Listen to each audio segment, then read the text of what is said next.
ఒకటి మాత్రం వాస్తవం, నువ్వు 4 రోజులు మోసాలు చేసి తప్పించుకోవచ్చు గాక, 4 రోజులు ఇట్లనే డైలాగులు కొట్టి తొడగొట్టి గతంలో తప్పించుకున్నట్టే తప్పించుకోవచ్చు గాక. ఆయన ముఖ్యమంత్రి గారికి సవాల్ చేసాడు, పారిపోడు కొత్తేం కాదు. మీకు యాదుకుండాలి, 2018లో ఇదే సిపాయి డైలాగులు కొట్టిండు. కొడంగల్లో నేను ఓడిపోతే రాజకీయ సన్యాసం చేస్తా అన్నాడు. 2018లో ఓడిపోయిండు మా పట్నం నరేందర్ రెడ్డి గారి చేతిలో. ఓడిపోయిన తెల్లారో మర్నాడో సిగ్గు తప్పి మాట తప్పి మళ్ళీ పార్లమెంట్ ఎన్నికల్లో తగుదునమ్మా అని మళ్ళా నిలబడ్డాడు. అంతకుముందు కొట్టిండు డైలాగ్ 2015లో జిహెచ్ఎంసీలో కనుక టీఆర్ఎస్ సొంతంగా గెలిస్తే నేను రాజకీయ సన్యాసం తీసుకుంటా అన్నాడు. మళ్ళా అప్పుడు కూడా మాట తప్పిండు, ఇవాళ కూడా తొడగొట్టిండు, సవాల్ చేసిండు.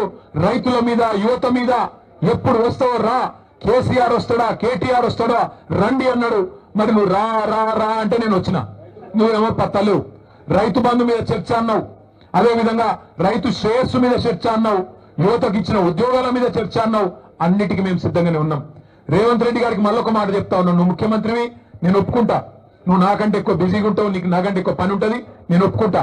అందుకే మళ్ళొకసారి చెప్తా ఉన్నా, ముఖ్యమంత్రి గారు ప్లేస్ మీరే డిసైడ్ చేయండి, టైం మీరే డిసైడ్ చేయండి. ఆఖరికి నీ జూబ్లీ హిల్స్ ప్యాలెస్ కు రమ్మంటే కూడా తప్పకుండా వస్తాం. కానీ మీరు ఏ అంశం మీద చర్చ పెట్టినా మేము సిద్ధంగా ఉన్నాం.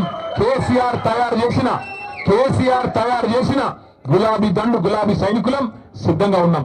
మాట్లాడుతూ ముఖ్యమంత్రి ఆయన మంత్రులు కొత్త పదం నేర్చుకున్నారు. మీ కేసీఆర్ రమ్మన్నాం.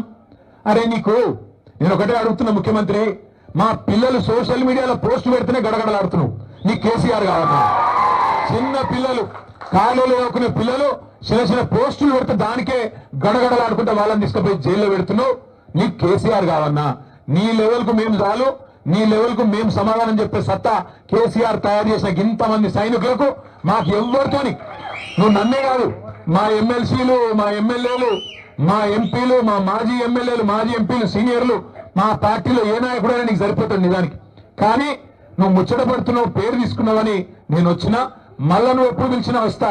లేదా నీకు చర్చ చేసే ధైర్యం లేదు, స్పీకర్ గారిని అడ్డం పెట్టుకొని మైక్ కట్ చేసుకుంటా అసెంబ్లీనే టైం పాస్ చేస్తా అంటే అది కూడా ప్రజలు చూస్తా ఉన్నారు.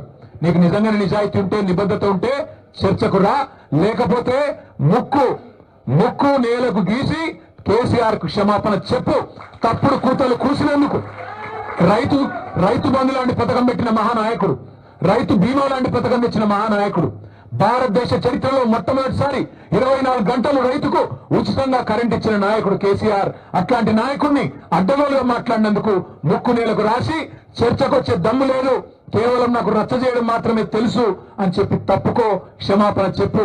అంతేగాని ఇట్లాంటి పనికిమాలిన డైలాగులు పనికిమాలిన సవాళ్లు మరొకసారి విసిరొద్దు. విసిరితే మాట మీద నిలబడు అని మళ్ళొకసారి విజ్ఞప్తి చేస్తూ ఈరోజు పెద్ద ఎత్తున కదిలి వచ్చిన మా ఆడబిడ్డలు మా అన్నదమ్ముళ్ళు పేరు పేరున అందరికీ నమస్కారం.